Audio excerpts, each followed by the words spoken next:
Hi guys and welcome back to my channel. ಹೇಗಿದ್ದೀರಾ ನೀವೆಲ್ಲ? I hope ನೀವೆಲ್ಲ ಚೆನ್ನಾಗಿದೆ ಅಂತ ಅಂದ್ಕೊಂಡಿದ್ದೀನಿ. ಬನ್ನಿ ಇವತ್ತಿನ ವ್ಲಾಗ್ನ ಸ್ಟಾರ್ಟ್ ಮಾಡ್ತಾ ಇದ್ದೀನಿ. ಸೋಮು ಗುಂಡಿ ಪಂಡಿಲೆಲ್ಲ ಬೀಳಿಸ್ಕೊಂಡು ಕರ್ಕೊಂಡು ಹೋಗ್ತಾವ್ರೆ ನಮ್ಮನ್ನು. ಏನು ರೋಡ್ ಇಲ್ಲೆಲ್ಲ ಹಾಳಾಗಿ ಅಷ್ಟು ಅಗ್ಲ ರೋಡ್ ಇದೆ, ನೀನು ಆ ಗುಂಡಿ ಮೇಲೆ ಹತ್ಬೇಕಾ? ನಾನು ಈ ಲೆಫ್ಟ್ ಸೈಡಿಗೆ ಬರೋಣ ಅಂತ ಬಂದೆ. ನೀನು ರೋಡ್ ನೋಡಲ್ಲ ಬಿಡು, ನೀನು ಯಾವಾಗಲೂ ಕತ್ತಿಲೋಡಲಿ ಹಿಂಗೆ ನೋಡ್ಕೊಂಡು ಹೋಗ್ತಾ ಇರ್ತೀಯ. ನೀ ರೋಡ್ ನೋಡೋದೇ ಇಲ್ಲ, ನಾನು ಅಬ್ಸರ್ವ್ ಮಾಡಿದ್ದೀನಿ. ಕಮಿಂಗ್ 11th ಇವತ್ತಾಗಲೇ ಆಗೋಯ್ತು ಡೇಟ್. ಇನ್ನೊಂದು 4-5 ದಿವಸ ಇದೆ ಅಷ್ಟೇ. ಆ್ಯಕ್ಚುಲಿ ನಾಳೆ ಸೋಮವಾರನೇ ಬನ್ನಿ ಅಂತ ಹೇಳಿದರು. ಮತ್ತು ನನಗೆ ಸಡನ್ ನಾನು ಇನ್ನು ಮೆಂಟಲಿ ನಾನು ಡಿಸೈಡ್ ಮಾಡಿರಲಿಲ್ಲ ಅಲ್ವಾ ಯಾವಾಗ ಏನು ಅಂತ. ನನಗೂ ಅಷ್ಟು ಗೊತ್ತಿರಲಿಲ್ಲ. 19th ಅಂತ ಫಿಕ್ಸ್ ಆಗಿಬಿಟ್ಟಿದ್ದೆ ನಾನು. ಸೊ ಹಾಗಾಗಿ ಇವಾಗ ಹೋಗಿ ನಂದು ಶೂಟ್ ಕಂಪ್ಲೀಟ್ ಮಾಡಿಬಿಡ್ತೀನಿ ಫಸ್ಟು. ನೋಡೋಣ, ಈ ವೀಕಲ್ಲಿ ನನಗೇನಾದ್ರು ಮೂಡ್ ಚೇಂಜ್ ಆಗಿ ನಾಳೆನೇ ಮಾಡ್ಕೊಳ್ಳೋದು ಪಾಪು ಅಂತ ಅಂದರೆ ನಾಳೆನೇ ಹೋಗ್ಬಿಡ್ತೀವಿ. ಆ ಥರ ಗೊತ್ತಿಲ್ಲ, ಇನ್ನೂ ಏನೂ ಡಿಸೈಡ್ ಮಾಡಿಲ್ಲ. ಬಟ್ 11th ಆ್ಯಸ್ ಆಫ್ ನಾವು 11th ನಮಗೆ ತುಂಬ ಚೆನ್ನಾಗಿ ಅನಿಸ್ತಾ ಇದೆ. ಅಂದರೆ ಸ್ಯಾಟರ್ಡೇ ವೈಬ್ ನಮಗಿಷ್ಟ ಅಲ್ವಾ ಸೋಮು? ಅದಕ್ಕೆ 11th ಅಂತ ಹಂಗೆ ಅಂದ್ಕೊಂಡಿದ್ದೀವಿ. ನೋಡಬೇಕು ಏನೇನಾಗುತ್ತೆ ಏನು ಕತೆ ಅಂತ ಹೇಳಿಬಿಟ್ಟು. ಬನ್ನಿ ಇವಾಗ ಜಯನಗರ ಕಡೆ ಹೋಗೋಣ. ಎಷ್ಟು ದಿನ ಆಗಿದೆ ದಿನ ಅಲ್ಲ, ವರ್ಷನೇ ಆಯಿತು ಬಿಡಿ. ಜಯನಗರಕ್ಕೆ ಹೋಗ್ದಿರಾ ವರ್ಷನೇ ಆಗೋಯ್ತು. ನಮ್ಮ ತಕ್ಷಿ ಪ್ರೆಗ್ನೆನ್ಸಿಯಲ್ಲಿ ಹಂಗೂ ಹಿಂಗೂ ಶಾಪಿಂಗು ಅದು ಇದು ಅಂತ ಹೋಗ್ತಾನೆ ಇದ್ದೆ. ಬಟ್ ಈ ಸರಿ ನಾನು ಹೋಗೇ ಇರಲಿಲ್ಲ ಜಯನಗರಕ್ಕೆ. ಇವತ್ತೇ ಹೋಗ್ತಾ ಇರೋದು, ಅದು ಶೂಟ್ಗೋಸ್ಕರ ಅಷ್ಟೇ. ನಂದೇನು ಪರ್ಸ್ನಲ್ ಕೆಲಸ ಏನಿಲ್ಲ. ನೋಡೋಣ ಅಲ್ಲಿ ಹೋದಾಗ ಏನಾದರೂ ನನಗೆ ಏನಾದ್ರು ಅನಿಸಿದ್ರೆ ಏನಾದ್ರು ಫೀಲ್ ಆದರೆ ಆ ಕಡೆ ಹೋಗ್ಬಿಟ್ಟು ಬರೋದಷ್ಟೇ. ಸೊ ಈಗಿಷ್ಟು ಎನರ್ಜಿ ಇದೆ, ಅಲ್ಲಿ ಹೋದ್ಮೇಲೆ ಏನಂತ ಗೊತ್ತಿಲ್ಲ. ಇಫ್ ಇನ್ ಕೇಸ್ ಏನೋ ತುಂಬ ಬಿಸಿಲಾಗಿ ಹೋಗ್ಬಿಟ್ಟಿದ್ರೆ ನನಗೆ ಈ ಎನರ್ಜಿ ಇರ್ತಿರ್ಲಿಲ್ಲ. ಇಷ್ಟಕ್ಕಾಗಲೇ ಅಯ್ಯೋ ಅಮ್ಮ ನಂಗೆ ಆಗ್ತಿಲ್ಲ ಅಂತ ಅಂತಿರ್ತಿದ್ದೆ. ಇವಾಗ ಓಕೆ, ಸಂಹಾವ್ ಮ್ಯಾನೇಜ್ ಮಾಡ್ಬೋದು ಎನರ್ಜಿ. ಚೂರು ಹೋಗ್ತಾ ಏನಾದ್ರು ಲಿಕ್ವಿಡ್ಸ್ ತೊಗೊಂಡ್ಬಿಟ್ರೆ ಇನ್ನೊಂದು ಸ್ವಲ್ಪ ಆರಾಮಾಗಿರ್ತೀನಿ. ಏನೂ ಕುಡ್ದಿಲ್ಲ, ಡಿಹೈಡ್ರೇಷನ್ ಮಾಡ್ಕೊಂಡು ಹೋದೆ ಅಂದರೆ ನನಗೂ ಆಗೋದೇ ಇಲ್ಲ. ಬೇಡ ನೀವು ಹತ್ರ ಹೋಗ್ಬಿಡಿ, ಯಾಕಂದರೆ ಸುಮ್ಮನೆ ಇಲ್ಲಿಂದ ಲೇಟ್ ಮಾಡ್ಕೊಂಡು ಹೋದ್ರೆ ಕಷ್ಟ.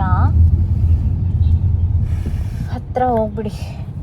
ಅಲ್ಲಿ ಹೋದಾಗ ಎಲ್ಲೋ ಏನೋ ಬೇಕಾದ್ರೂ ತೊಗೊಂಡು ಕುಡ್ಕೊಂಬಿಡ್ಬೋದೊಂದು ಮಾಜಾ ಅಥವಾ ಏನಾದ್ರು ಮಾಜಾ ಬೇಡ, ಇದು ಮಿನಿಟ್ ಮೇಡ್ ಬರುತ್ತಲ್ಲ, ಆ ಮಿನಿಟ್ ಮೇಡ್ ಆ ಥರದ್ದೇನಾದ್ರು. ನೋಡಿ ಎಷ್ಟು ಲಾಂಗ್ ಕಟ್ ಹೊಡಿಬೇಕದು, ನೋಡಿದ್ರಾ? ತಾರ್ ರಾಕ್ಸ್ ತಗೊಂಡ್ರೆ ಲಾಂಗ್ ಕಟ್ಟೆ ಅಲ್ವಾ?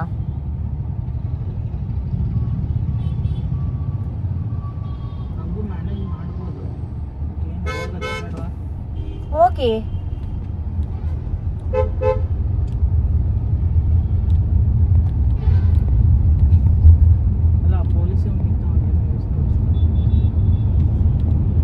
ಇವತ್ತು ಸಂಡೇ ಅಲ್ವಾ, ಒಂದು ಸ್ವಲ್ಪ ರೋಡೆಲ್ಲ ಖಾಲಿ ಇದೆ. ಸಂಜೆ ಮಾತ್ರ ಫುಲ್ ರಶ್ ಆಗಿ ಹೋಗ್ಬಿಡುತ್ತೆ.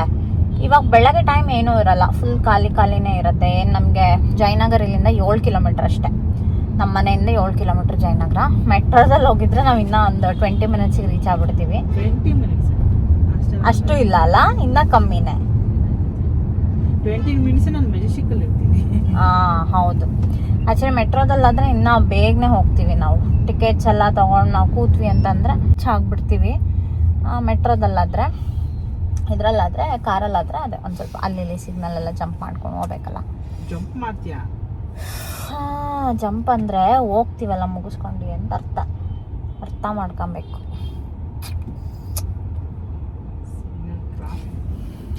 ಸ್ಕಿನ್ ಕಾಂಪ್ಲೆಕ್ಷನ್ ಎಲ್ಲ ಚೇಂಜ್ ಆಗಿದೆ ಗೈಸ್, ನೀವೇ ನೋಡ್ಬೋದು. ಇಲ್ಲೆಲ್ಲ ಫುಲ್ಲು ಬ್ಲ್ಯಾಕು, ಆಮೇಲೆ ಫುಲ್ ಪಿಂಪಲ್ಸು. ತುಂಬ ಕ್ಲೋಸಪ್ಪಲ್ಲಿ ತೋರಿಸ್ಬೇಕಂದ್ರೆ ನಿಮಗೆ ಸ್ಕಿನ್ ಕಂಪ್ಲೀಟ್ಲಿ ಡೆಡ್ ಅಂತ ಹೇಳ್ಬೋದು. ತುಂಬ ಡಿಹೈಡ್ರೇಷನ್ ಆಗಿ ಸ್ಕಿನ್ನು ಇವಾಗ ತುಂಬ ಹಾಳಾಗಿದೆ. ದಟ್ಸ್ ಫೈನ್, ಪ್ರೆಗ್ನೆನ್ಸಿ ಅದೆಲ್ಲ ವೆರಿ ಕಾಮನ್.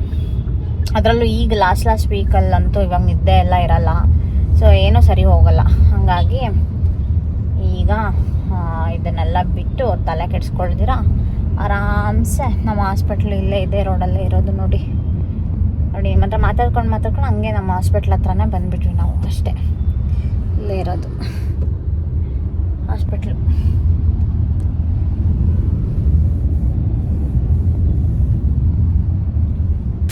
ಈಗ ಅಲ್ಲಿಗೆ ಹೋಗೋದಕ್ಕೆ ನಾನು ಹೇಗೆ ರೆಡಿ ಆದೆ ಅಂತ ನಿಮಗೆ ತೋರಿಸ್ತೀನಿ. ಅದನ್ನೇ ಫಸ್ಟಲ್ಲೇ ಹಾಕಿದ್ರೆ ಅದೊಂಥರ ವೈಬ್ ಚೆನ್ನಾಗಿ ಅನಿಸಲ್ಲ ಅಂತ ಹೇಳಿಬಿಟ್ಟು ನಾನು ನಿಮಗೆ ಇದನ್ನು ಇಲ್ಲ ಅಟ್ಯಾಚ್ ಮಾಡಿದ್ದೀನಿ ವಿಡಿಯೋನ ಅಷ್ಟೇ. ನನಗೆ ಏನು ಗೊತ್ತಾ, ಈ ಒಂದು ಪ್ರೆಗ್ನೆನ್ಸಿ ಜರ್ನಿನಲ್ಲಿ ನಿಮಗೆ ಎಷ್ಟೊಂದು ಥರ ನನ್ನ ಬಾಡಿಯಲ್ಲಿ ಚೇಂಜಸ್ ಆಗಿದೆ. ಬಟ್ ಸಮ್ಹೌ ನಾನು ಮ್ಯಾನೇಜ್ ಮಾಡಿದ್ದೀನಿ. ಹೇರಲ್ಲಾಗಲಿ ಅಥವಾ ನನ್ನ ಸ್ಕಿನ್ನಲ್ಲಾಗಲಿ ತುಂಬ ನನ್ನದು ಕಾಂಪ್ಲೆಕ್ಷನ್ನೇ ಕಂಪ್ಲೀಟ್ಲಿ ಬದಲಾಗಿದೆ. ನನ್ನ ಕೈ ಆಗಿರ್ಬೋದು, ನನ್ನ ಫೇಸ್ ಆಗಿರ್ಬೋದು, ತುಂಬ ಚೇಂಜಸ್ನ ನಾನು ಫೇಸ್ ಮಾಡಿದ್ದೀನಿ ಆಯಿತಾ. ಇದ್ರದ್ದು ನಿಮಗೆ ವಿಡಿಯೋಗಳನ್ನ ನಾನು ಪೋಸ್ಟ್ ಪಾರ್ಟಮಲ್ಲಿ ಡೆಫಿನೆಟ್ಲಿ ಹೇಗೆ ಓವರ್ಕಮ್ ಮಾಡಿದೆ ಅಂತ ನಿಮಗೆ ಅದು ಮುಂದೆ ಬರೋವಂಥ ವಿಡಿಯೋಗಳಲ್ಲಿ ನಿಮಗೆ ಡೆಫಿನೆಟ್ಲಿ ಗೊತ್ತಾಗುತ್ತೆ. ಬಿಕಾಸ್ ನಾನು ಲಾಸ್ಟ್ ಟೈಮು ತುಂಬ ಚೆನ್ನಾಗಾಗಿತ್ತು ಸ್ಕಿನ್ನು ನಂದು ಪ್ರೆಗ್ನೆನ್ಸಿಯಲ್ಲಿ. ತಕ್ಷವಿ ಹುಟ್ಟುವಾಗ ಸಿಕ್ಕಾಪಟ್ಟೆ ಚೆನ್ನಾಗಿತ್ತು ಸ್ಕಿನ್ನು. ಒಂದು ಸಣ್ಣ ಪಿಂಪಲ್ ಆಗಿರಲಿಲ್ಲ, ಒಂದು ಡಾರ್ಕ್ ಸ್ಪಾಟ್ಸ್ ಆಗಲಿ ಇನ್ನೊಂದಾಗಲಿ ಏನೂ ಇರಲಿಲ್ಲ. ಬಟ್ ಈ ಸರಿ ಚೇಂಜ್ ಆಗಿದೆ. That's totally fine. ಅದನ್ನೆಲ್ಲ ಹೇಗೆ ನಾನು ಸರಿ ಮಾಡ್ಕೊತೀನಿ ಅಂತ ನಿಮಗೆ ನಾನು ಮುಂದೆ ಬರುವಂಥ ವ್ಲಾಗ್ಗಳಲ್ಲಿ ನಾನು ಹೇಳ್ತೀನಿ. ಇವಾಗ ನಾನು ಈಗ ಮೇಕಪ್ ಮಾಡ್ಕೊತೀನಿ ನೋಡಿ ಹೇಗೆ ಅಂತ ಹೇಳಿಬಿಟ್ಟು. Okay, I keep it very simple. ಇವತ್ತಿಂದು ಮಾಯ್ಶ್ಚರೈಸರು, ಪ್ರೈಮರು, ಅದಾದಮೇಲೆ ಡೈರೆಕ್ಟಾಗಿ ಕನ್ಸೀಲರು, ಫೌಂಡೇಶನು, ಅದಾದಮೇಲೆ ಒಂದು ಸ್ವಲ್ಪ ಲಿಪ್ಸ್ಟಿಕ್ ಹಾಕ್ಕೊಂಡು ಐಲೈನರ್ ಹಾಕ್ಕೊಂಡು ಕಾಜಲಲ್ಲೇ ಐಬ್ರೋ ಫಿಲ್ಲಿಂಗ್ನ ಮಾಡಿಕೊಂಡು ನಾನು ರೆಡಿ ಆಗಿದ್ದೀನಿ ಅಷ್ಟೇ. ನನಗೇನಂತ ಹೇಳಿದ್ರೆ ಇವಾಗ ಕಾಂಪ್ಲೆಕ್ಷನ್ ಚೇಂಜ್ ಆಗಿರೋದಕ್ಕೂ ಅದಕ್ಕೂ ಆಮೇಲೆ ಅದು ಕೂರ್ತಾನೆ ಇಲ್ಲ ಫೇಸಲ್ಲಿ ಕರೆಕ್ಟಾಗಿ ಮೇಕಪ್ಪು. ಸಮ್ಹೌ ಮ್ಯಾನೇಜ್ ಮಾಡ್ತಿದ್ದೀನಿ ಅಷ್ಟೇ. ಆಮೇಲೆ ಎಲ್ಲ ಸರಿ ಹೋಗುತ್ತೆ. ಡಿಹೈಡ್ರೇಷನ್ ಆಗಿದೆ ಬಾಡಿ ಅಂತ ಅನ್ನಿಸ್ತಾ ಇತ್ತು. ಬಟ್ ಓಕೆ, ಚೆನ್ನಾಗೇ ಬಂತು ಫೈನಲ್ ಆಗಿ. ಮತ್ತು ನಾನು ವೆಯ್ಟ್ ಗೇನ್ ಆಗಿಲ್ಲ, ಏನೂ ಇಲ್ಲ. ಏನೋ ಒಂಥರ ಸ್ಟ್ರೆಸ್ಸು. ಇಡೀ ನನ್ನ ಜರ್ನಿ ಅಷ್ಟೊಂದು ಹೇಳ್ಕೊಳ್ಳೋ ಅಷ್ಟು ಚೆನ್ನಾಗೂ ಇಲ್ಲ. ನಿಮಗೂ ಗೊತ್ತು, ನಾನು ಎಲ್ಲ ವೀಡಿಯೋದಲ್ಲೂ ಹೇಳಿದ್ದೀನಿ. ಆದ್ರೂ ನಿಮಗೇನು ಅನಿಸುತ್ತೆ ಅಂದರೆ ನನ್ನ ನೋಡಿದಾಗ ವಾವ್, ಎಷ್ಟು ನೀವು ಎನರ್ಜೆಟಿಕ್ ಆಗಿರ್ತೀರಾ, ಏನು ಇದೆಲ್ಲ ಮಾಡ್ತೀರಾ, ನಿಮ್ಮ ಕೆಲಸ ನೀವು ಆರಾಮಾಗಿ ಮಾಡ್ಕೊತಾ ಇದ್ದೀರಾ ಅಂತೆಲ್ಲ ಹೇಳ್ತೀರಾ. Thank you so much. ಅದೇ ಒಂದು ಮೋಟಿವೇಶನ್ ಅಷ್ಟೇ ನನಗೆ ಈ ಥರ ಇರೋದಕ್ಕೆ. ಸೊ ಫೈನಲಿ ನಾನು ಇಲ್ಲಿ ರೀಚ್ ಆಗಿದ್ದೀನಿ ನೋಡಿ. ಈ ಒಂದು ಪ್ರೆಗ್ನೆನ್ಸಿಯಲ್ಲಿ ನಮಗೆ ತಿಳ್ಕೊಬೇಕಾಗಿರೋದು ತುಂಬ ಇರುತ್ತೆ. ಫಸ್ಟ್ ಪ್ರೆಗ್ನೆನ್ಸಿ ಆಗಲಿ, ಸೆಕೆಂಡ್ ಪ್ರೆಗ್ನೆನ್ಸಿ ಆಗಲಿ, ನಾನೇ ಎಷ್ಟೊಂದು ವಿಡಿಯೋದಲ್ಲಿ ಹೇಳಿದ್ದೀನಿ, ತುಂಬ ಡಿಫ್ರೆನ್ಸ್ ಇರುತ್ತೆ ಆಯಿತಾ. ಇಲ್ಲಿ ಅವನಿ ಅವರು, ಮಧುಮಿತಾ ಅವರು ಕಂಡಕ್ಟ್ ಮಾಡಿರೋ ಅಂತ ಇದು ಲೇಬರ್ ಮ್ಯಾನೇಜ್ಮೆಂಟ್ ಕ್ಲಾಸಸ್ ಆಯಿತಾ. ಇಲ್ಲಿ ನನಗೆ ಬಾಣತಿ ಬುಟ್ಟಿನ ಕೊಡ್ತಾ ಇದ್ದಾರೆ. ಇವಾಗ ಬಾಣತಿಯರು ಯೂಸ್ ಮಾಡುವಂಥ ಪ್ರತಿಯೊಂದು ಐಟಮ್ಸ್ ಕೂಡ ಇದರಲ್ಲಿ ಇರುತ್ತೆ. ಹ್ಯಾಂಪರು ತುಂಬ ವೆಲ್ ಆರ್ಗನೈಸ್ಡಾಗಿ ಮಾಡಿದರು. ಇಲ್ಲಿ ಕೆಲವೊಂದು ತಿಳ್ಕೊಳ್ಳೋ ಅಂಥದ್ದು ಇರುತ್ತೆ ನಮಗೆ. ಪ್ರೆಗ್ನೆನ್ಸಿ ಎಷ್ಟೇ ಒಂದಾಗಲಿ ಅಲ್ವಾ, ಬಟ್ ಒಂದೊಂದು ಪ್ರೆಗ್ನೆನ್ಸಿಗೂ ನಮಗೆ ತುಂಬ ಡಿಫ್ರೆನ್ಸ್ ಇರುತ್ತೆ. ಲೇಬರ್ ಮ್ಯಾನೇಜ್ಮೆಂಟ್ ಕ್ಲಾಸ್ನ ನಾವು ತೊಗೊಂಡ್ರೆ ತುಂಬ ಹೆಲ್ಪ್ ಆಗುತ್ತೆ ಡೆಫಿನೆಟ್ಲಿ. ಆಲ್ಸೋ ನಾವು ಇವಾಗ ಹಾಸ್ಪಿಟಲ್ಗೆ ಏನಾದ್ರು ಹೋಗ್ತೀವಿ ಅಂತ ಅಂದ್ಕೊಳ್ಳಿ, ಡಾಕ್ಟರ್ ನಿಮಗೆ ಎಲ್ಲನೂ ಎಕ್ಸ್ಪ್ಲೈನ್ ಮಾಡಲ್ಲ. ಆಬ್ವಿಯಸ್ಲಿ ಅವ್ರಿಗೇನು ಬರಲಿ ಪದೇ ಕನ್ಸಲ್ಟೇಷನ್ಗೆ ಅಂತಲೇ ಅವ್ರ ಮನಸ್ಸಲ್ಲಿರುತ್ತೆ. ಒಂದು ಕನ್ಸಲ್ಟೇಷನ್ ಹೇಳೋ ಅಂಥ ಒಂದು ವಿಷಯಗಳನ್ನ ಮೂರು ಕನ್ಸಲ್ಟೇಷನಲ್ಲಿ ಹೇಳ್ತಾರೆ. ಇದು ನನ್ನದೇ ಓನ್ ಎಕ್ಸ್ಪೀರಿಯನ್ಸ್ ನಾನು ನಿಮಗೆ ಹೇಳ್ತಾ ಇರೋದು. ಸೊ ಈ ಪ್ರತಿಯೊಂದನ್ನು ನೀವು ನಿಮ್ಮ ಹಸ್ಬೆಂಡ್ ಇಬ್ಬರು ಈ ರೀತಿ ಒಂದು ಲೇಬರ್ ಮ್ಯಾನೇಜ್ಮೆಂಟ್ ಕ್ಲಾಸ್ನ ಸೆಷನ್ನ ಯಾರಿದ್ದೀರಾ ಅದನ್ನು ನೀವು ತೊಗೊಳ್ಳೇಬೇಕು ಅಂತ ನಾನು ರೆಕಮೆಂಡ್ ಮಾಡ್ತೀನಿ. ಬಿಕಾಸ್ ಎಷ್ಟಿರುತ್ತೆ ಗೊತ್ತು ತಿಳ್ಕೊಳ್ಳೋದು ಇದರಲ್ಲಿ. ನನಗೆ ಗೊತ್ತಿರಲಿಲ್ಲ. ಇವಾಗ ನನಗೊಂದು ಮಗು ಆಗಿದ್ರೂ ಕೂಡ ನಂಗೆ ಅಲ್ಲೋಗಿ ನಾನು ಕುತ್ಕೊಂಡು 12 ಗಂಟೆವರೆಗೂ 12:30 ಕ್ಲಾಸು ಸ್ಟಾರ್ಟ್ ಮಾಡಿದ್ರು. ಎಲ್ಲರೂ ಬಂದಿದ್ದರು, ಸ್ಟಾರ್ಟ್ ಮಾಡಿದ್ರು. ತಿಳ್ಕೊತಾ ಇದ್ದರೆ ನನ್ನ ಸೋಮು ನಾನು ಮುಖ ನೋಡ್ಕೊತಿದ್ವಿ. ಇದೆಲ್ಲ ಗೊತ್ತೇ ಇರಲಿಲ್ಲಲ್ಲ ನಮಗೆ ಅಂತ ಹೇಳಿಬಿಟ್ಟು. ಹಾಗೆ ಅದು ಟೆಕ್ನಿಕಲ್ ವರ್ಡೇನು ಅವ್ರೇನು ಯೂಸ್ ಮಾಡಿಬಿಟ್ಟು ಹೇಳಲ್ಲ ಅಲ್ವಾ. ನಿಮಗೆ ಕಂಪ್ಲೀಟಾಗಿ ನಮ್ಗೆ ಅರ್ಥ ಆಗುವಂಥ ಭಾಷೆಯಲ್ಲಿ ನೀಟಾಗಿ ಎಕ್ಸ್ಪ್ಲೈನ್ ಮಾಡ್ತಾರೆ. ಆಲ್ಸೋ ಗೈನಕಾಲಜಿಸ್ಟ್ ಇರ್ತಾರೆ, ಅವರು ನಮ್ಗೆ ಹೇಳ್ತಾರೆ ಹಿಂಗೆ ಇಂತಿಂಥದ್ದು ಅಂತ ಹೇಳಿಬಿಟ್ಟು. ಬಿಕಾಸ್ ಲಾಸ್ಟ್ ಟ್ರೈಮಿಸ್ಟರಲ್ಲಿ ಬಾಡಿಯಲ್ಲಿ ತುಂಬ ಚೇಂಜಸ್ ಆಗ್ತಾ ಇರುತ್ತೆ.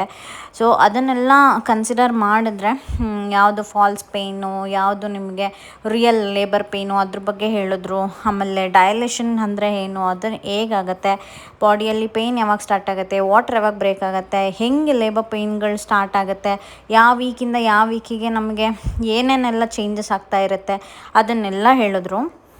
ಅದಾದಮೇಲೆ ಇವಾಗ ನನಗೆ ಹೆಂಗಿದ್ರು 38th ವೀಕ್ ಅಲ್ವಾ. ಸೊ 38th ವೀಕ್ ಆಗಿದೆ.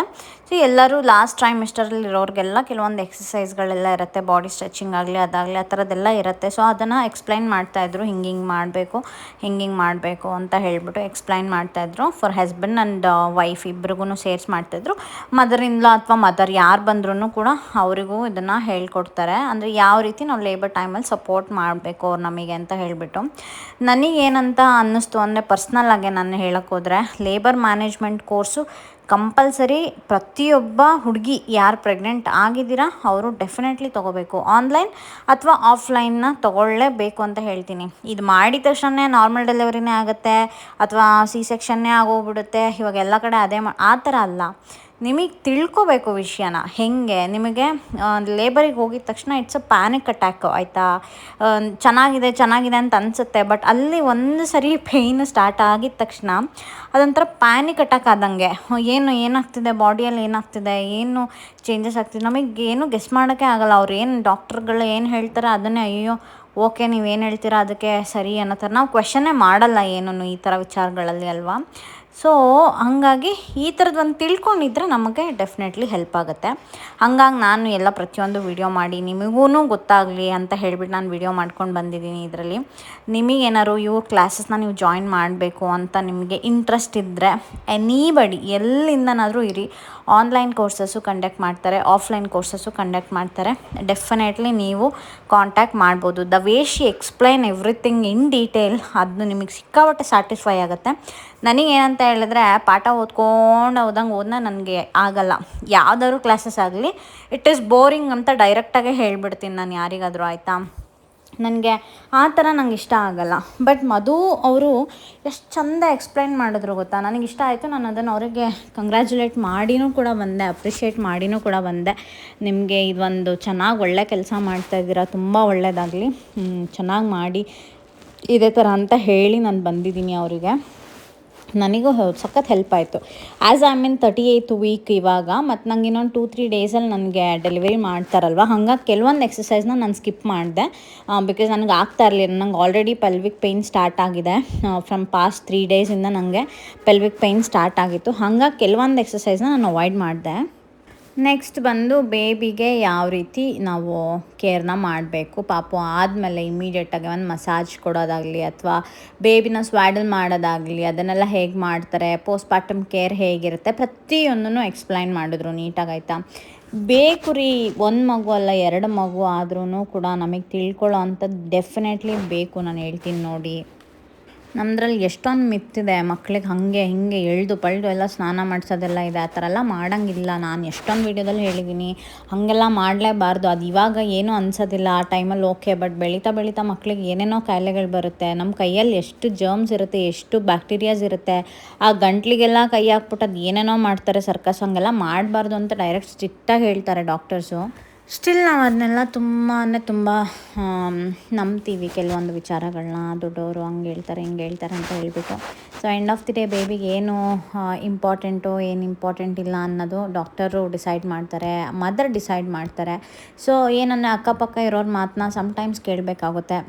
ಬಟ್ ಏನು ಮಾಡೋಕ್ಕಾಗೋದಿಲ್ಲ. ಕೆಲವೊಂದನ್ನು ನಾವು ಫಾಲೋ ಮಾಡೋಣ, ಬಟ್ ಎಲ್ಲದನ್ನೂ ಒಪ್ಕೊಳ್ಳೋ ಅಂಥದ್ದು ಅವಶ್ಯಕತೆ ಇಲ್ಲ ಅಂತ ನನಗೆ ಅನಿಸುತ್ತೆ. ಐ ಥಿಂಕ್ ಎಲ್ಲ ಮಿತ್ಗಳಿರುತ್ತೆ ಕೆಲವೊಂದು. ಆವಾಗಿಂದು ಸಿಚುವೇಶನಿಗೆ ತಕ್ಕಂಗೆ ಇವಾಗಿಂದು ಸಿಚುವೇಶನ್ಸ್ಗಳು ಎರಡೂ ತುಂಬ ಚೇಂಜಸ್ ಇದೆ. ಯಾವುದೋ ಒಂದು 50 ವರ್ಷದ ಹಿಂದಿಂದೆಲ್ಲ ಪುರಾಣ ಇವಾಗ ಕೇಳ್ಕೊಂಡಿರೋದಕ್ಕಾಗೋದಿಲ್ಲ. Because every baby is different. ಅವಾಗೆಲ್ಲ ತುಂಬ ಮಕ್ಳುಗಳು, ಒಬ್ಬೊಬ್ಬರಿಗೆ 12 ಜನ 13 ಜನ ಮಕ್ಕಳು. ಈಗೆಲ್ಲ ಒಬ್ಬೊಬ್ರಿಗೆ 1 ಮಕ್ಕಳು 2 ಮಕ್ಕಳು ಇರ್ತಾರೆ. So we have to be very careful ಈ ಥರದ್ದೆಲ್ಲ ಮಾಡುವಾಗ. ನಾವು ಅವಾಗ ಹ್ಯಾಂಡಲ್ ಮಾಡ್ದಂಗೆ ಇವಾಗೆಲ್ಲ ಹ್ಯಾಂಡಲ್ ಮಾಡೋಕ್ಕಾಗತ್ತಾ? ಆಗಲ್ಲ. ಕೆಲವೊಂದು ವಿಚಾರದಲ್ಲಿ ಕೆಲವೊಂದನ್ನು ನಂಬೋದು, ಕೆಲವೊಂದನ್ನು ಡೆಫಿನೆಟ್ಲಿ ನಾಟ್. ಸೊ ನಾನು ಹಾಗೇ ಕೆಲವೊಂದು ಇವಾಗ ನಮ್ಮಮ್ಮ ಹೇಗೆ ಹೇಳ್ತಾರೆ ನಾನು ಆ ರೀತಿಯೇ ನಾನು ಮಾಡಿದ್ದು. ನಮ್ಮ ತಕ್ಷಣ ಪೋಸ್ಟ್ಪಾರ್ಟಮಲ್ಲಾಗಲಿ ಅದಕ್ಕೆ I was very much healthy. ನನಗೆ ಆ ಥರದ್ದು ಏನೂ ಪ್ರಾಬ್ಲಮ್ ಆಗಿರಲಿಲ್ಲ, ಏನೂ ಇಲ್ಲ, ಆರಾಮಾಗಿದ್ದೆ ನಾನು. ಕೆಲವೊಂದು ಫಾರ್ ಎಕ್ಸಾಂಪಲ್ ಈ ಧೂಪ ಎಲ್ಲ ಕೊಡ್ತಾರೆ ಮಗುಗೆ, ಅದೆಲ್ಲ ನಾನು ಮಾಡಿಸೇ ಇಲ್ಲ, ಒಂದು ಸ್ವಲ್ಪನೂ ನಾನು ಮಾಡಿಸಿಲ್ಲ. ಬಿಕಾಸ್ ಅದು ಒಂದು ಸರಿ ಏನಾದ್ರು ಅಸ್ತಮ ಅದು ಇದು ಸ್ಟಾರ್ಟ್ ಆಯಿತು ಅಂತಂದರೆ ಮಕ್ಕಳಿಗೆ ತುಂಬ ಕಷ್ಟ ಆಗುತ್ತೆ. ಹಾಗಾಗಿ ನೋಡಿ ಸ್ವಾಡಲ್ ಮಾಡೋದೆಲ್ಲ ಎಷ್ಟು ಈಸಿಯಾಗಿ ತೋರಿಸ್ಕೊಡ್ತಾಯಿದ್ರು. ಇದೆಲ್ಲ ಹೆಲ್ಪ್ ಆಗುತ್ತೆ. ಈಗ ನಾವು ಒಂದು ಪೇಯ್ನಲ್ಲಿ ಇರ್ತೀವಲ್ವ, ಆಗ ಹಸ್ಬೆಂಡ್ಗಳು ಇದನ್ನೆಲ್ಲ ನೋಡಿಕೊಂಡ್ರೆ ಅವರೇ ಮಾಡ್ಬೋದು ಇದನ್ನೆಲ್ಲ. ಒಂದು ಡೈಪರ್ ಚೇಂಜ್ ಮಾಡೋಕ್ಕೂ ಬರಲ್ಲ ಕೆಲವೊಬ್ರು ಗಂಡಸರುಗಳಿಗಂತೂ. ಸೊ ಹಾಗೆ ಅವರು ಇರಬೇಕು ಇಂಪಾರ್ಟೆಂಟು. ಇವ್ರ ಕ್ಲಾಸಲ್ಲಿ ಅವ್ರು ಅದನ್ನೇ ಪ್ರಮೋಟ್ ಮಾಡೋದು. ಹಸ್ಬೆಂಡ್ ಆ್ಯಂಡ್ ವೈಫ್ ಇಬ್ಬರೂ ಬಂದರೆ ನಿಮಗೆ ಕಂಪ್ಲೀಟ್ ಒಂದು ಚೆನ್ನಾಗಿ ಗೊತ್ತಾಗತ್ತೆ ಅಂತ ಹೇಳಿಬಿಟ್ಟು. Even for college this helps. Baby feels comfortable and they sleep well. So make sure neck is movable, hands and legs are free to move and they are comfortable. In summer, my daughter still now she's 7 years. She'll tell me, you give me only back massage, nothing. Massage can be done until the baby turns 4 years, 5 years ತನಕ ಮಾಡಿ. Later. So ನಮ್ಮದು class ಎಲ್ಲ complete ಆಯಿತು. ಎಲ್ಲದನ್ನು ಡೀಟೇಲಾಗಿ ನಾನು ತಿಳ್ಕೊಂಡೆ. ಮತ್ತು ಅವರು ಹೇಳಿದ್ದೆಲ್ಲ ಸಿಕ್ಕಾಪಟ್ಟೆ ಇಷ್ಟ ಆಯಿತು ನನಗೆ. ಲೇಬರ್ ಮ್ಯಾನೇಜ್ಮೆಂಟ್ ಆಗಲಿ, ಲ್ಯಾಕ್ಟೇಷನ್ ಕ್ಲಾಸ್ ಆಗಲಿ, ಪೋಸ್ಟ್ ಪಾರ್ಟಮ್ ಕೇರ್ ಆಗಲಿ, ಅದಾದಮೇಲೆ ನಮಗೆ ಫಸ್ಟ್ ಮಂತಿಂದ 9th ಮಂತ್ವರೆಗೂ ನಾವು ಹೇಗಿರಬೇಕು ಏನು ಎಲ್ಲ ಪ್ರತಿಯೊಂದು ತಿಳ್ಕೊಂಡ್ವಿ. ತುಂಬ ಖುಷಿ ಆಯಿತು. ಹಾಗೆ ಅಲ್ಲೊಂದು ಸೆಟಪ್ ಇತ್ತಲ್ಲ, ಹಾಗೆ ಸೋಮು ನಾನೊಂಚೂರು ಸ್ಟಚ್ ಮಾಡ್ತೀನಿ ತಡಿ ಅಂತ ಹೇಳ್ಬಿಟ್ಟು ಏನೋ ಮಾಡ್ತಾಯಿದ್ರು. ಸೊ ಹಂಗೆ ಅದನ್ನು ಮುಗಿಸ್ಕೊಂಡು ನಾವು ಸೀದಾ ಮನೆಗೆ ಬಂದ್ವಿ. ಕ್ಲಾಸಸ್ ಎಲ್ಲ ತುಂಬ ಚೆನ್ನಾಗಿತ್ತು. ಆಮೇಲೆ ಫುಡ್ ಕೂಡ ಆರ್ಗನೈಸ್ ಮಾಡಿದ್ರು, ಅದನ್ನು ಕೂಡ ಕಂಪ್ಲೀಟಾಗಿ ತಿನ್ಕೊಂಡು ನಾವು ಮನೆಗೆ ಬಂದ್ವಿ. ಸೊ ಈಗ ಮನೆಯಲ್ಲಿ ನಮ್ಮ ಕೀಕಿಗೆ ಪಾರ್ಲರಿಗೆ ಕರ್ಕೊಂಡೋಗಿ ಎಲ್ಲ ಝೀರೋ ಓಡಿಸ್ಕೊಂಡು ಬಂದಿದ್ದೀವಿ. ಬಿಕಾಸ್ ಇನ್ನೊಂದು 6 ಮಂತು ನಾವು ಮತ್ತೆ ಅವಳನ್ನ ಪಾಪ ಏನೂ ಕೇರ್ ಮಾಡೋಕ್ಕಾಗಲ್ಲ, ಪಾಪು ಇರುತ್ತೆ ಇನ್ನೊಂದು, ನಾವೇನು ಜಾಸ್ತಿ ಅಷ್ಟೊಂದು ಕೇರ್ ಮಾಡೋಕ್ಕಾಗಲ್ಲ ಅವಳನ್ನ. ಅದಕ್ಕೋಸ್ಕರ ಮತ್ತು ಇವಾಗ ಸಮ್ಮರ್ಗೆ ಕೂದಲೆಲ್ಲ ಇಟ್ಕೊಳ್ಳೋಕ್ಕಾಗೋದಿಲ್ಲ ಅವಳದು. ಹಾಗಾಗಿ ಅವಳಿಗೆ ಹೋಗಿ ಎಲ್ಲ ಸ್ನಾನ ಎಲ್ಲ ಮಾಡಿಸ್ಕೊಂಡು ನೇಲೆಲ್ಲ ಕಟ್ ಮಾಡಿಸಿ ಕಿವಿ ಎಲ್ಲ ಕ್ಲೀನ್ ಮಾಡಿಸಿ ಅವಳನ್ನ ಪಾರ್ಲರಿಂದ ಕರ್ಕೊಂಬಂದ್ವಿ. ಸೋಮು ಶಾಕ್ ಆಗ್ಬಿಟ್ರು, ಏನಿದು 2,000 ತೊಗೊಂಡಿದ್ದಾರಲ್ಲ ಇವಳಿಗೆ ಪಾರ್ಲರಲ್ಲಿ, ನನ್ನದೇ ಕೂದಲಿಗೆ ಅಷ್ಟೊಂದು ತೊಗೊಂಡಿಲ್ಲ ಅಂತ ಹೇಳ್ತಾಯಿದ್ರು. ಸೊ ಪೆಟ್ಟಿಗೆ ಸ್ವಲ್ಪ ಕಾಸ್ಟ್ಲಿ ತೊಗೋತಾರೆ, ಏನೂ ಮಾಡೋಕ್ಕಾಗಲ್ಲ. ಬೇರೆ ಯಾವ್ದಾದ್ರು ಹುಡುಕಬೇಕು ನಾವು. ನಮ್ಮನೆ ಹತ್ರ ಇರೋ ಸ್ವಲ್ಪ ಕಾಸ್ಟ್ಲಿ ಅವರು. ಇದೇನೋ ಹನುಮಾನ್ ದಂಡ ಒಂದು ತರಿಸಿದ್ರು ಸೋಮು ಅವರಿಗೆ ಎಕ್ಸಸೈಸ್ ಮಾಡ್ಕೊಳ್ಳೋಕ್ಕೆ. ಮತ್ತು ತುಂಬ ಇಂಪಾರ್ಟೆಂಟು ಮನೆಗೆ ನಾವು ಇನ್ನೊಂದು ತರಿಸಿರೋದಂದರೆ ಏರ್ ಪ್ಯೂರಿಫೈಯರು. ಮನೆ ಹತ್ರ ಕನ್ಸ್ಟ್ರಕ್ಷನ್ಸ್ಗಳು ಜಾಸ್ತಿ ಆಗಿದೆ. ಸೊ ಏರ್ ಪ್ಯೂರಿಫೈಯರು ತುಂಬ ಇಂಪಾರ್ಟೆಂಟು. ಸಣ್ಣ ಪಾಪು ಬರ್ತದೆ ಅಲ್ವಾ ಇವಾಗ, ಹಾಗಾಗಿ ಈ ತುಂಬ ದಿವಸ ಅಂದ್ಕೊತಿದ್ವಿ ತೊಗೋಬೇಕು ಒಂದು ಏರ್ ಪ್ಯೂರಿಫೈಯರು ಅಂತ ಹೇಳ್ಬಿಟ್ಟು ತುಂಬ ಅಂದ್ಕೊತಾ ಇದ್ವಿ. ಬಟ್ ಆಗಲಿಲ್ಲ, ತೊಗೊಳಕ್ಕೆ ಆಗ್ತಿರಲಿಲ್ಲ. ಏನೋ ಒಂದು ಮಿಸ್ಸಿಂಗು. ಮತ್ತು ತುಂಬ ದೊಡ್ಡದಾದರೆ ಮತ್ತು ಎಲ್ಲಿ ತೊಗೊಂಡು ಓಡಾಡೋಕ್ಕಾಗತ್ತೆ, ಹಾಗೆ ಹಿಂಗೆ ಅಂತ ನೋಡಿ ಒಂದು ಚೆನ್ನಾಗಿರೋದು ಒಂದು ಕೊರಿಯನ್ ಬ್ರ್ಯಾಂಡ್ ನಾವು ಇವಾಗ ತರಿಸಿರೋದು. ಅದ್ರದ್ದನ್ನ ಲಿಂಕ್ ಬೇಕಂದರೆ ಹೇಳಿ, ನಾನು ಲಿಂಕ್ನ ನಿಮಗೆ ಅಟ್ಯಾಚ್ ಮಾಡಿರ್ತೀನಿ. ಕೋವೆ ಅಂತ ಇದು ಬ್ರ್ಯಾಂಡು, ಸಖತ್ತಾಗಿತ್ತು. ನೈಟೆಲ್ಲ ಮೂಗು ಉರಿ ಬರೋದು, ಇದೇನಿದು ಇಷ್ಟೊಂದು ಧೂಳು ಮತ್ತು ಸೆಕೆ ಬೇರೆ ಆಗುತ್ತೆ. ಹಾಗಾಗಿ ಒಂದು air purifier must and should, ಮಕ್ಕಳಿರೋ ಮನೇಲಿ ಮಸ್ಟ್ ಆ್ಯಂಡ್ ಶುಡ್ ಇಟ್ಕೊಳ್ಳಿ. ನಿಜವಾಗ್ಲೂ ಹೆಲ್ಪ್ ಆಗುತ್ತೆ. ಆರಾಮಾಗಿ ಮಲ್ಕೊತವೆ ಮಕ್ಕಳು, ಆಯಿತಾ. ನಾಯ್ಸ್ ಬರೋ ಅಂಥ ತೊಗೋಬೇಡಿ, ಸ್ವಲ್ಪ ನಾಯ್ಸ್ ಲೆಸ್ ಆಗಿರೋ ಅಂಥದ್ದು ತೊಗೊಳ್ಳಿ, ಚೆನ್ನಾಗಿರುತ್ತೆ. ಯಾವುದೋ ಮರದ್ದು ಇದಾಗ್ತಂಗೈತೆ, ಹಿಂಗೆ ಬರುತ್ತೆ ಸ್ಟಾರ್ಟಿಂಗ್ ಎಲ್ಲ ಹಿಂಗೆ ಬರೋದು. ಅಲ್ಲಿ ಫಿನಿಶಿಂಗೇ ಇಲ್ಲ. ಇಲ್ಲ ದೀಪ, ಹಿಂಗೆ ಇದ್ದಿದ್ದು ಆನ್ಲೈನಲ್ಲಿ ಫೋಟೋದಲ್ಲಿ ಹಿಂಗೆ ಇದ್ದಿದ್ದು. ಇದು ಎಕ್ಸರ್ಸೈಸ್ ಮಾಡೋಕೆ ಯೂಸ್ ಮಾಡೋದು.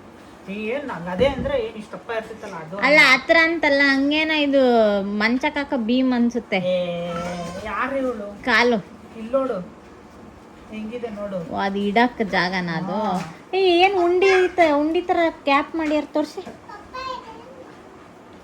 ಎಂತ ಉಂಡಿನಾ?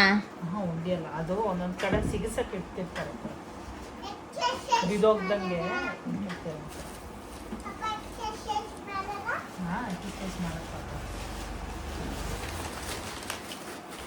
ಏನಾಯ್ತು? ಯಾವ ಕಲರ್ ಇದೆ ಅದು ಪೊಲ್ಯೂಷನ್ ಇಂಡಿಕೇಟರು? ರೆಡ್ಡೇ ಇದೆ. ಹೌದಾ? ಅಯ್ಯ ಇಲ್ಲ, ಇದೆಲ್ಲ ಹಾಕಿತ್ತಲ್ಲ ಒಗ್ಗರಣೆ ಎಲ್ಲ ಹಾಕಿದ್ಯಲ್ಲ, ಅದಕ್ಕೆ ಇರಬೇಕು.